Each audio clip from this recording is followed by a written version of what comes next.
tal? Bella noche, bienvenidos a otra emisión del Corresponsal. Ya está en nuestros estudios Beatriz Arlo, va a estar también Gabriel Rolón y por supuesto vamos a tener el editorial del día en el medio de esta Argentina siempre convulsionada. El episodio Abigail, ustedes lo ubican, lo vienen siguiendo a través de todos estos días aquí en TN, en Canal 13, ha producido un impacto fenomenal y merece una reflexión política, sin duda. La chiquita que venía de hacerse un tratamiento paliativo oncológico en Tucumán, a la cual un policía, en realidad todos, pero un policía no lo dejó pasar, motivando que el padre tuviera que llevarla en brazos para cruzar ese lugar donde estaba en el medio del sol, porque lo que buscaba fundamentalmente era la protección de la sombra. Esto ocurrió el jueves y nos impactó a todo el mundo. Jueves, viernes, sábado. Recién hoy, hace un rato, el gobernador de la provincia de Santiago del Estero apareció y dijo esto, por favor. Buenas tardes a los hermanos santiagueños y a todos los que puedan verme. Quiero, en primer lugar, referirme a un lamentable hecho que ha ocurrido el día lunes pasado en la frontera entre Tucumán y Santiago del Estero, donde una niña de 12 años y sus padres vivieron un doloroso momento. Creo que más allá de la investigación interna por lo que haya ocurrido y por supuesto una lamentable sucesión de hechos, errores, de las cuales quiero aclarar no tiene nada que ver ni los padres y mucho menos una niña. Es el Estado del cual me responsabilizo, que ha fallado en sus mecanismos para controlar casualmente la salud de los habitantes. Porque las medidas preventivas que están expresamente en el decreto nacional, que tiene ciertas limitaciones a la circulación por el tema del COVID, exceptúa totalmente una cuestión de traslado sanitario. Y aquí, más allá de que faltaban papeles o no, que fue un metro o miles de metros... Muy bien. Quiero reflexionar sobre este episodio y sobre el episodio Formosa. Le llevó 48 horas al gobernador pedir disculpas. ¿Se le puede creer? ¿Puede demorar tanto esto? Ante la repercusión pública, uno hubiera esperado que el gobernador a las horas hubiera respondido, porque esto que ocurrió el lunes llegó a la instancia de interés del gobernador cuando se hizo público a través de los medios. Si no, no hubiera habido respuesta. Pero habiendo llegado a esta repercusión enorme, le tomó todavía 48 horas contestar. ¿Se puede creer esto? No. Acaba de contestar la madre y el padre diciendo el daño psicológico ya está hecho. Y efectivamente es un daño profundo. Porque además esto forma parte de lo que es lo que yo llamo el cinismo político. Seguramente el gobernador ha visto en la repercusión política negativa que está teniendo y entonces dijo algo tengo que hacer. Ya es tarde. Santiago del Estero es una provincia muy particular, tristemente particular, sometida a regímenes feudales. Estuvieron los Juárez y ahora están los Zamora. Conozco bastante Santiago del Estero, estuve allí.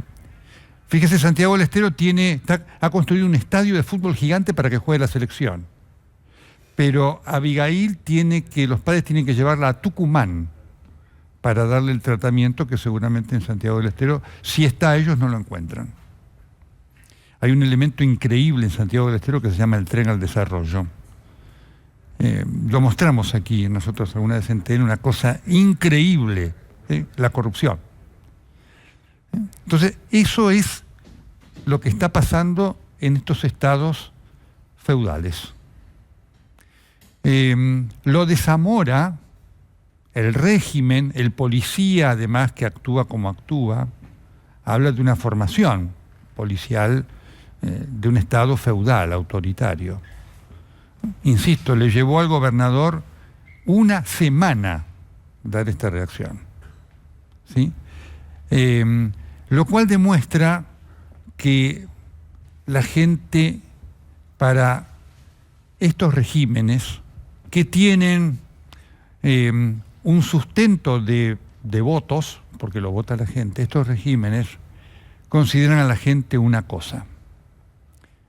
Algún día se investigará, como Santiago del Estero, que no tiene un sistema de salud pública de primer nivel, que es lamentable, tiene un sistema de salud pública lamentable, gasta plata teniendo un autódromo en Río Hondo, este estadio para la selección, el tren para el desarrollo y tantos otros hechos de despilfarro increíble en esa provincia donde todo es pobreza. En donde además no solamente es pobreza, sino una actitud cruel de autoritarismo de quien se siente autoridad. Porque el policía actúa así, porque efectivamente hay un concepto autoritario. Ese policía no es la excepción, no es la excepción, es la norma. Eso es Santiago del Estero. Lo mismo Formosa. Gildo Infran. ¿Se acuerda? El gobernador al cual la ministra Federi dijo es un ejemplo. Ustedes saben que tuvo que mediar la Corte Suprema de Justicia de la Nación para que ciudadanos varados desde hace meses, gente pobre, no gente rica, gente pobre a la cual no le dan ni un vaso de agua, la policía de Formosa pueda entrar. Y no se sabe si van a poder entrar todavía, porque le están pidiendo que se haga un hisopado de acá al miércoles, que tienen que pagar ellos, gente que no tiene plata, porque si no lo hacen de ahí al miércoles la provincia va a considerar que no tienen interés en entrar y no los va a dejar entrar. Este es el gobernador a quien también el presidente se abrazó, le dio un beso y lo considera un ejemplo. No es casualidad, es un ejemplo para el concepto del kirchnerismo, del poder. Fíjense una cosa, ¿no? ¿Escucharon ustedes ante el caso Abigail o ante el caso Formosa alguna organización de derechos humanos afín al gobierno quejarse? No escucharon a ninguna. ¿Esto lo hubiera hecho el gobierno de Macri o algún gobernador afín a Macri? Lo estarían destrozando. Los mismos que hoy dicen que Gildo Infran es una maravilla y los mismos que han permanecido silentes ante esta barbarie de Santiago del Estero, que esta disculpa tardía, frustra y no creíble del gobernador no exculpa. Yo quiero marcar esto porque forma parte de la contradicción moral, ya no política, moral de este gobierno en general y del kirchnerismo y sus acólitos en particular. En este contexto, por supuesto, de esta situación de crueldad frente a la pandemia que ocurre con gente pobre, gente de la cual supuestamente este gobierno pretende erigirse en defensores, ¿no? Gente de la cual este progresismo contradictorio, porque que este gobierno, digamos, con estas cosas quiera llamarse progresismo, es un oxímoron político. Pero junto con esto, para que veamos que estas no son excepciones, estas actitudes contradictorias del gobierno del señor Fernández, del presidente formal de los argentinos, porque les recuerdo que hay una expresidenta en funciones, que es Cristina Fernández de Kirchner, que rige el destino político del gobierno. Quiero decirle que este gobierno no solamente tiene en esto que hemos visto, porque obviamente hoy además apareció Santiago Cafiero, demostrando todos los días lo insulso de su figura. Lo digo con tristeza. Un hombre joven que llega a la política solo para demostrar su falta de sustancia y además que es más de lo mismo, de lo viejo de la política. Hoy Santiago Cafiero dijo, no use la política, el caso Abigail políticamente. ¿Y qué hace el gobierno? Sino usar todos estos casos políticamente. ¿O qué hubieran hecho ellos, Santiago Cafiero, Alberto Fernández, si esto lo hubiera protagonizado, no sé, hubiera ocurrido en la provincia de Jujuy de Morales? El año pasado hubo todo un escandalete porque Gerardo Morales pretendía que los ciudadanos bolivianos que pasan de Bolivia a Jujuy, que el gobierno de Bolivia hiciera un aporte para la salud pública, para que se pudiera sostener. Lo que le dijeron. Pero a Infrania Zamora no. Nada, absolutamente nada. Lo mismo pasa con el tema de los jubilados. En un hecho que realmente es, si no fuera porque es indignante, formaría parte casi de un episodio propio de las republiquetas bananeras, en donde la verdad nada vale. Esta semana, con una escenografía de alto nivel, el jefe de gabinete, Santiago Cafiero, y la titular del ANSES, Fernanda Raberta, anunciaron un aumento para los jubilados que cobran la mínima. Es un aumento del 5%. Dijeron además, dijo Santiago Cafiero, que con eso los jubilados le ganan a la inflación. Una mentira. Este año no le ganaron a la inflación absoluta. Digo, pero al margen de la mentira, digo, qué cinismo. Qué cinismo querer presentar como algo digno de una exposición desde la Casa de Gobierno, un aumento del 5% que son 905 pesos, que son 30 pesos por día. Un litro de leche de segunda marca sale 45, 46, 48. Es decir, el aumento que le dieron a los jubilados de la mínima, esos 30 pesos, no les alcanza para comprar un litro de leche. Por lo tanto, no les alcanza para comprar, no olvídese, pan o cualquier otra cosa. ¿Cómo se puede ser tan cínico? Porque además, debo decirlo, ¿no? Otra vez, usted no escuchó ni a la CGT, ni a Hugo Moyano, ni a Juan Grabois, ni a Luis Delía, ni a Eve de Bonafini, ni a Sergio Massa, ni a Axel Kicillof decir que eso era una vergüenza.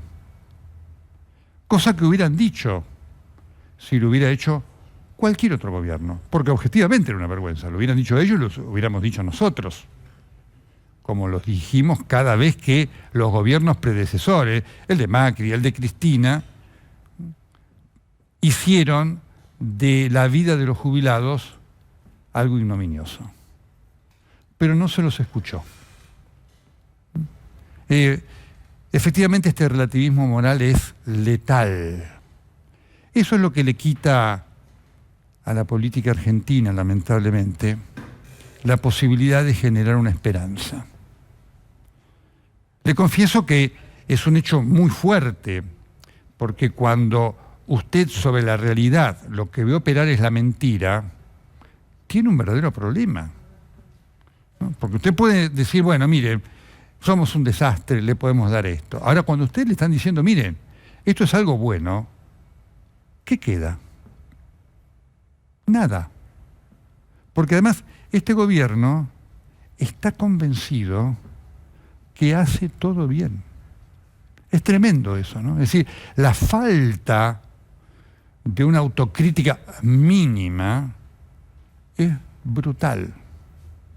Y entonces, claro, como no aparecen los corifeos de la crítica dentro del oficialismo, porque obviamente hay que hacer silencio frente a estos dislates del oficialismo, parece que todo está normal. Si esto de los jubilados hubiera ocurrido en el gobierno de Macri, la calle hubiera explotado, claramente. ¿No es cierto? ¿Recuerdan ustedes lo que pasó cuando se produjo aquella reforma para los jubilados, que critiqué duramente?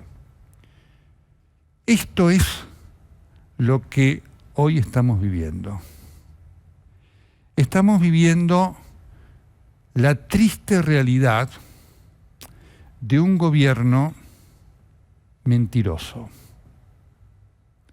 Estamos viviendo la triste realidad de un gobierno hipócrita.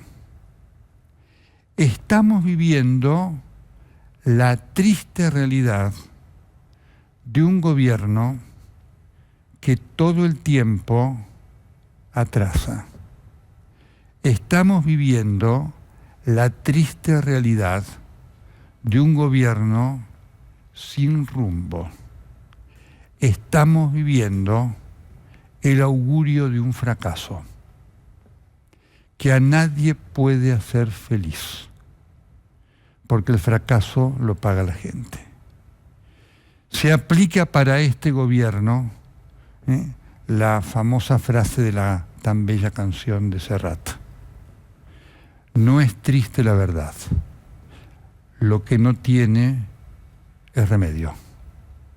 En el triste gobierno del señor Alberto Fernández, un ejemplo de la debida obediencia a Cristina Fernández de Kirchner, que por supuesto representa el fracaso.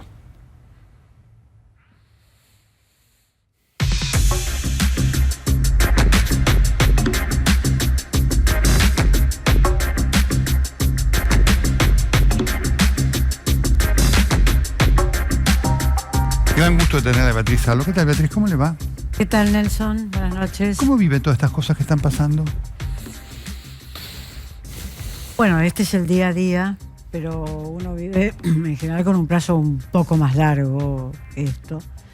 Y el plazo es el que parece ser el descenso inevitable de la Argentina, la decadencia inevitable en un plazo, digamos, que quizás sea en años, de la Argentina. Hay algo que no puedo dejar de pensar. La Argentina comenzó el siglo XX entre los 12, 13, 14 países de la parte de arriba de la tabla en el mundo. Y lo termina en ese mismo puesto, digamos, abajo. Es decir, que es la historia de una decadencia que tiene que ver sin duda con los gobiernos, que tiene que ver con la política y también tiene que ver con cambios en la producción, cambios en lo que nosotros producimos y la importancia que producimos y la importancia de lo que produce otros países. Es decir, quizás tiene que ver también con golpes de la mala suerte, sí, claro, en el nivel de la producción y en el nivel de nuestras materias primas que los gobiernos no supieron enfrentar, pero que quizás fueran inevitables. Pero lo que yo veo, en efecto, es un país en descenso y los números nos lo dicen. La Argentina era el país más alfabetizado de América Latina hasta la década del 60, el más alfabetizado. Y hoy tenemos a la mitad de los chicos de 15 años fuera del colegio secundario y muchos de ellos sin haber terminado la escuela primaria. Es decir, que esas marcas se pagan a largo plazo, dado que el colegio secundario es casi el umbral mínimo para entrar en el mundo del trabajo. No estoy diciendo el umbral mínimo para ir a la universidad, es casi el umbral mínimo para entrar en el mundo del trabajo. Beatriz, ya son 9 meses de cuarentena. Su vivencia personal y su evaluación de lo que se ha generado. Mi vivencia personal es que en la Ciudad de Buenos Aires, usted me pregunta porque no puedo tener otra información. Mi experiencia personal, ciudad que camino mucho, es que la gente crecientemente y desde hace muchas semanas ha tomado la calle para hacer sus movimientos cotidianos, para hacer sus compras, incluso para pasear, para decirlo de algún modo. Yo misma paseo, para decirlo de algún modo, por la calle, una calle muy central de Buenos Aires que queda muy cerca del lugar donde yo tengo mi estudio. Esa es mi vivencia cotidiana, pero lo que uno no ve, porque eso no puede formar parte de la vivencia, son las consecuencias de los primeros meses del enclaustramiento. ¿Cuáles fueron las fobias? ¿Cuáles fueron los miedos? ¿Cuáles fueron las ideas equivocadas que estuvieron metiéndose en la cabeza de la gente? No porque nadie las metiera, sino como entran las ideas, que entran no porque nadie las meta, eso es tener una idea conspirativa de la cuestión, sino porque la experiencia pone ideas, imágenes en la cabeza de la gente. Es decir, ¿cómo va a ser de aquí en más? Yo me pregunto cómo va a ser de aquí en más la vida de los viejos. Van a seguir viviendo aterrorizados porque son el primer foco sobre el cual las bacterias del covirus o lo que fuera el covirus se tira sobre ellos, o van a recuperar esa cotidianidad que por lo menos los viejos de capas medias tenían. ¿Cómo va a ser la vida de los jóvenes? ¿Cómo se va a recuperar el cuerpo a cuerpo? Va a llegar un momento en que el cuerpo a cuerpo se va a recuperar. No podemos vivir 15 años dándonos codazos. Es muy interesante porque Beatriz, por supuesto, lo sabía, la organización del programa, pero es todo el hilo. Con Gabriel Rolón vamos a hablar precisamente de esto. Y qué interesante que Beatriz Ferro lo ponga como relieve de una de las cosas que ella evalúa de la pandemia, ¿no es cierto?, de la cuarentena, que todavía estamos viviendo, ¿no? ¿Cómo lo ve el gobierno? Bueno, le tocó un momento terrible, es decir, llegar al gobierno, llegar al Estado con Cristina Kirchner detrás, lo cual ya es una pesada carga, digamos, pero llegar por los votos que le transfiere Cristina. Es decir, no es que Cristina es la pesada carga porque no hizo nada, le transfirió los votos con los cuales Alberto Fernández pudo ganar bien, no muy holgadamente, pero bien una elección. Llegar al Estado, al gobierno con eso. Tener un ministerio donde no toda es gente de Alberto. Uno podría decir, Cafiero sin duda es de él. La primera persona que yo vi cuando entré por primera vez a las oficinas de Alberto Fernández, mucho antes que soñara ser presidente, fue a Cafiero. O sea que Cafiero sin duda es de él, pero puede haber mucha otra gente que no lo es y que son ministros o ministras que él recibió como pago del paquete de votos que recibió. Es muy difícil armar gobierno de ese modo. Uno podría decir, bueno, él sabía que esto iba a ser así, y es cierto, él sabía que esto iba a ser así, no podía fantasear. Conociéndola él a Cristina mejor que lo que nos conocemos nosotros, no podía fantasear que Cristina se iba a Cuba a visitar a la hija y se iba a pasar 6 meses en las Islas del Caribe. No podía fantasear eso. A Cristina le puede gustar mucho tener plata, pero lo que más le gusta es tener poder. ¿La carta de Cristina qué significa? La carta de Cristina significa: yo estoy acá, querido mío, y no te olvides que yo soy la que juzgo a tus ministros y ministras, a tus funcionarios y funcionarias. No sos vos el que le pone la puntuación en el fin de semana o en el fin de mes. Soy yo la que los juzga. Es decir, que ella puso de alguna manera en situación de prescindibilidad a quien se sintiera aludido, y es obvio que se sabe quiénes son los aludidos, puso en situación de prescindibilidad eso, porque Cristina escribió esa carta y la hizo pública. Porque si uno quiere, pensamos, se puede influir de muchas maneras. Claro. Se puede decir, bueno, nos vamos a sentar a conversar y yo te voy a decir, Alberto, que vos llegaste acá con mis votos y que yo estoy dispuesta, si no se cambian algunas cosas, a hacer valer mis votos. Se puede hacer eso, una larga conversación, una larga discusión política. Lo que más bien me parece que es debilitar un gobierno es mandar una carta pública en Twitter. Realmente. ¿Es un gobierno débil el de Alberto Fernández? Me parece que no podría haber gobierno fuerte en la Argentina hoy, en primer lugar también por razones económicas. Es decir, lo que podemos ofrecer al Fondo Monetario es nada, lo que podemos conseguir como préstamos es nada, lo que debemos es mucho. Es decir, que por razones los empresarios no están dispuestos a hundir sus fierros, como se dice, a armar sus fábricas acá. porque piensan que los impuestos son muy altos. Yo a los empresarios les diría que miren las tablas de impuestos. En Argentina los impuestos son más bajos que en Europa, que en Dinamarca, que en Alemania, etcétera. Pero no importa, no voy a discutir con los empresarios. Lo que quiero decir es que no hay nadie que esté dispuesto a hacer una movida a favor de este gobierno. Como uno veía, para poner el nombre del empresario, a Mendiguren apoyando activamente, piénsese lo que se piense de ese apoyo, apoyando activamente a Cristina en el Salón Blanco cuando Cristina nos propinaba esos interesantísimos discursos. A lo presidente, así es. Ahora, es notable esto que usted describe muy bien, porque va a cumplir un año el primer gobierno, quedan 3 del gobierno, quedan 3 de gobierno. Sí, en efecto, quedan 3. Digo, esas son... Uno pensaba que podían hacerse algunas transformaciones mayores, pero yo tampoco era demasiado optimista sobre lo que podía hacerse como transformaciones, porque vuelvo a... El diagnóstico que tengo de la Argentina, que quizás sea equivocado, tiene muy pocas posibilidades de maniobra. Sí, claro, no muy pocas. No hay capitalistas, empresarios interesados en invertir en Argentina, no hay empresarios argentinos interesados en abrir ese camino, por supuesto no hay muchos empresarios extranjeros interesados, o sea, tiene muy pocas posibilidades de maniobra económica. Ahora, Beatriz, ¿y por qué frente a esto? Porque además también le quiero pedir una reflexión sobre la oposición, ¿no es cierto? Digamos, en esto que un país fraccionado, lo gobierne Macri o Cristina, más allá de que no tiene futuro como país. ¿Por qué entiende usted que además Alberto Fernández lo verbalizó eso? No siquiera intenta concretarlo. No podría contestar esa pregunta. Porque ¿Le llama la atención? Me llama la atención porque esa pregunta tendría que contestarse con los límites políticos, ideológicos y de capacidad de decisión de quienes son funcionarios, representantes y hasta presidente de la República.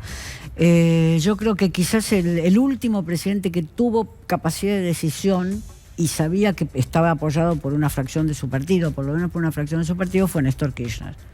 Después de ahí, los apoyos fueron apoyos fraccionados. Aunque Cristina podía desfasarse Virgen de Luján y hablar ante multitudes, no tenía el apoyo político dentro del partido peronista y fuera de él también en parte que tuvo Néstor. Ese fue el último presidente.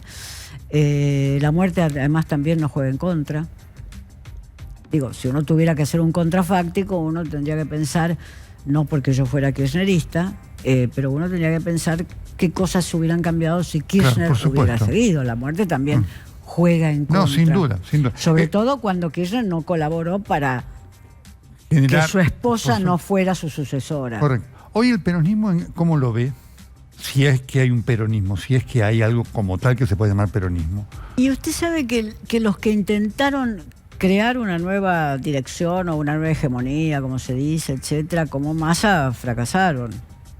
Porque el peronismo tiene una larga tradición de organizarse desde el Estado. O sea, que el que está en el Estado, presidente de la República o como sea, es el que organiza las fuerzas. Porque además reparte el dinero con el cual Santiago del Estero hace su estadio. Claro.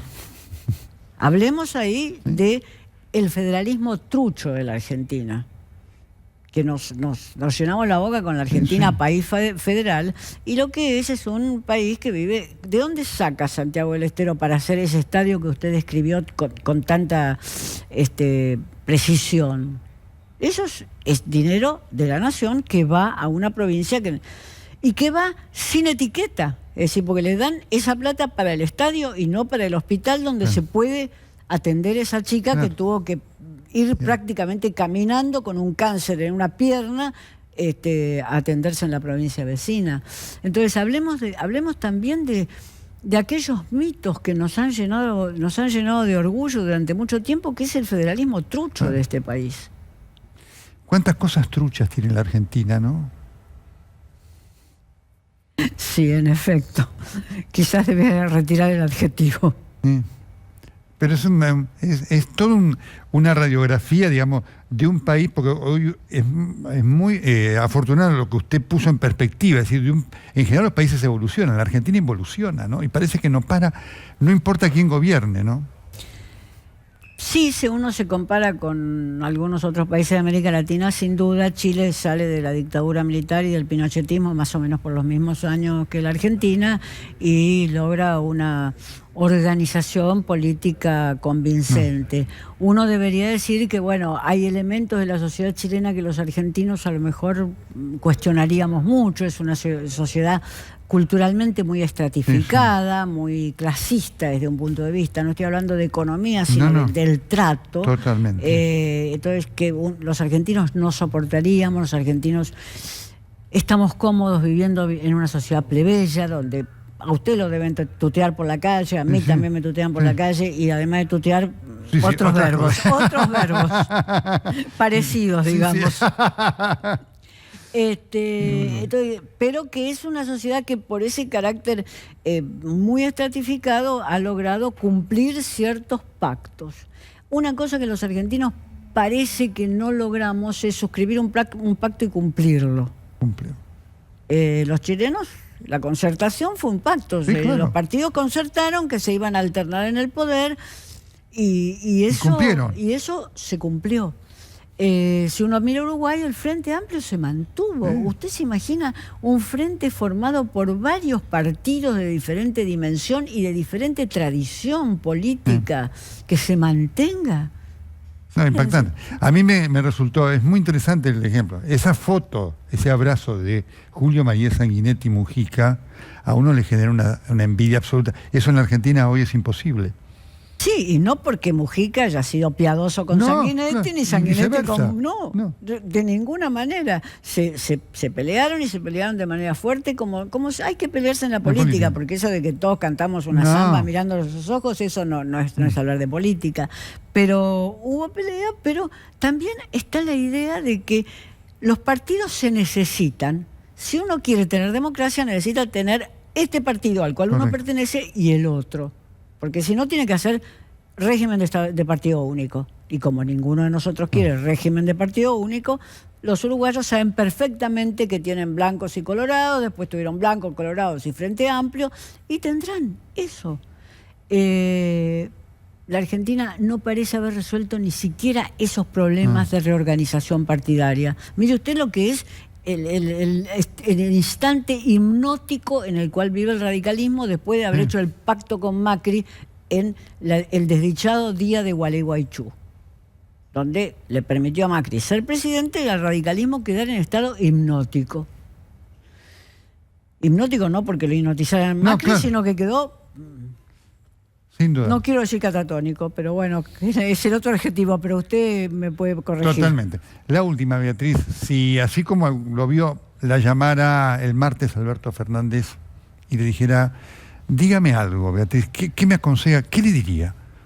Mire, yo he hablado con gente de gobierno, he hablado incluso con Alberto, que tuvo la gentileza de escucharme 10 minutos, he hablado con Belis, he hablado con Culfas. A todos les digo exactamente lo que usted está escuchando. Este es un país que ya fracasó, este es un país que está hecho pedazos, que estalló, que no podemos hablar de que hay grieta acá, no hay grieta, acá hay un estallido. A todos les digo exactamente esto que le digo a usted. Si sirve para algo o no sirve para nada, no lo sé, pero uno tiene el deber de la verdad cuando habla con un político, cuando habla con un funcionario o cuando habla con un ministro. Es difícil decirle la verdad, ¿eh? Pero bueno, por ahora no... Por ahora escuchar. No, digo, es difícil, no porque la tendrá, es difícil hacerles, digamos, decir la verdad en el sentido de que hacerles entender la verdad, ¿no? Yo creo que hay políticos que la entienden. Ese Duhalde es un político que la entiende. Cuando Duhalde está diciendo acá se viene una guerra, lo que está poniendo en escena es una amenaza de estallido, que puede ser no bajo la forma de la Guerra Civil Española, pues ya no hay eso. Quizás las fórmulas que él eligió del estallido no han sido las más adecuadas, pero lo que él está percibiendo en un hombre que conoce muy bien el territorio de la provincia de Buenos Aires, no creo que nadie le pueda describir la provincia de Buenos Aires a Duhalde, es que es un estallido, no es gente asaltando supermercados, no es eso que vimos en el 2001, sino un estallido porque acá hay otro elemento, que es el elemento de la violencia que está circulando muy fuertemente abajo, además del hambre, además de las desigualdades, etcétera. Entonces, creo que Duhalde después retrocedió de eso, pero retrocedió porque fue muy atacado. En general, cuando la gente dice algo que describe de manera dura, es muy atacada, y eso sucedió cuando Duhalde dijo: acá puede haber un estallido, puede haber un enfrentamiento, ¿no? Beatriz Arlo, gracias por su inteligencia y por su compromiso. Y gracias por tener este programa, Néstor. Muchas gracias. La vamos a tener, muy a menudo. Muchas gracias. Muy bien, me voy entonces a la mesa. Gracias, Beatriz.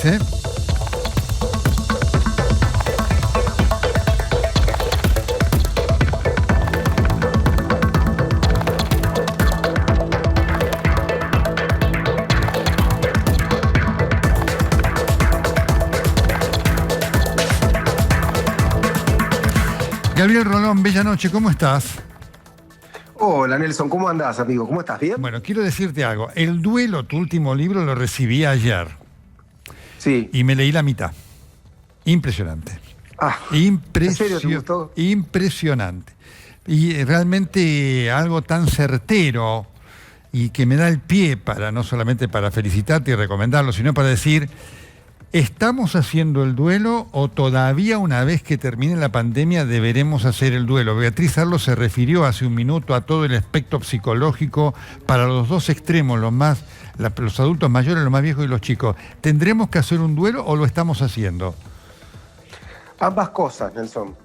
Porque, a ver, no se puede duelar lo que no se ha perdido, ¿sí? El duelo implica que la pérdida ya ha sucedido. Y por mucho que nos moleste reconocerlo y que nos duela reconocerlo, aquí todavía seguimos perdiendo.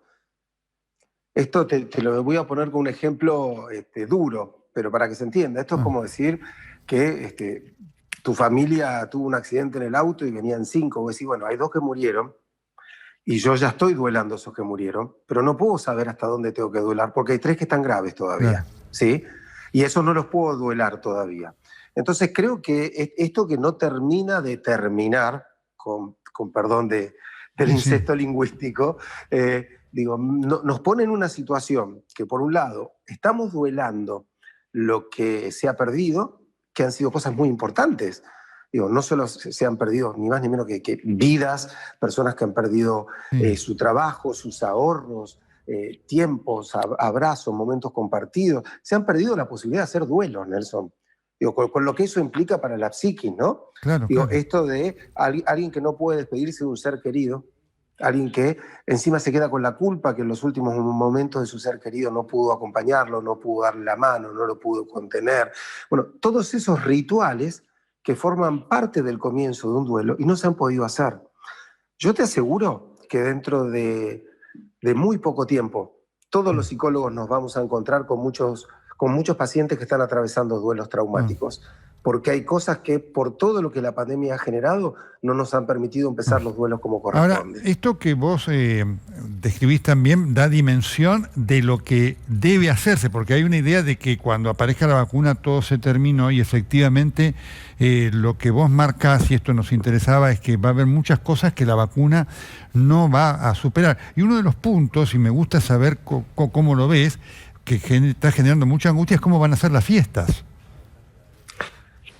Las fiestas de sí, claro que está generando mucha angustia, porque en una época, digo yo, como si hiciera tanto, viste que esto que tiene la pandemia también, ¿no? El aislamiento nos desestructura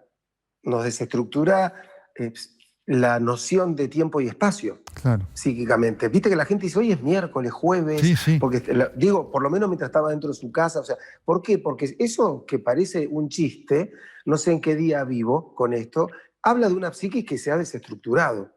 Y entonces en el intento de apropiarse de ese tiempo, muchos decían, bueno, listo, las fiestas por lo menos, ¿cómo las vamos a pasar? Porque se veía, porque nadie creía o no pensábamos que iba a llegar a tanto. Digo, bueno, vos sos médico y seguramente con el conocimiento que tenés y de las pandemias también sabrías o esperarías que sí iba a llegar a tanto, pero yo creo que hay un problema que vamos a tener que estar muy atentos. Digo, porque de verdad hay que concientizarse de que esto no ha terminado y que hay cosas que se han abierto porque hay una necesidad social y económica de abrirlo, pero no porque hubiera sido lo mejor.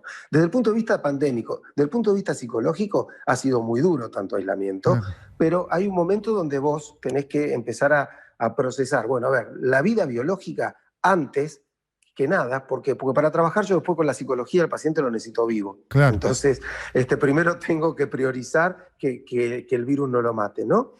Pero digo, en esto que decía Beatriz también, ¿no? De que uno sale y casi como que estamos habitando con una cierta normalidad, corremos el riesgo de relajarnos de más. Claro. Y estamos todos con tantas ganas de recuperar abrazos, encuentros, risas, asados o brindis, que me parece que las fiestas pueden ser una espada de Damocles, ¿no? Claro. Quiero decir que en algún punto puede darnos eso que tanto estamos deseando, pero que si no nos preparamos como corresponde, corremos el riesgo de que eso que llega para traernos un poco de placer o de felicidad se convierta en un arma que se juegue contra nosotros. Ahora, fíjate, vos mencionaste algo que está presente entre tantas cosas, en el habla de la mayoría de la gente todo el tiempo. ¿Cómo voy a disfrutar darte un abrazo cuando pueda? ¿Qué valor enorme el de ese contacto?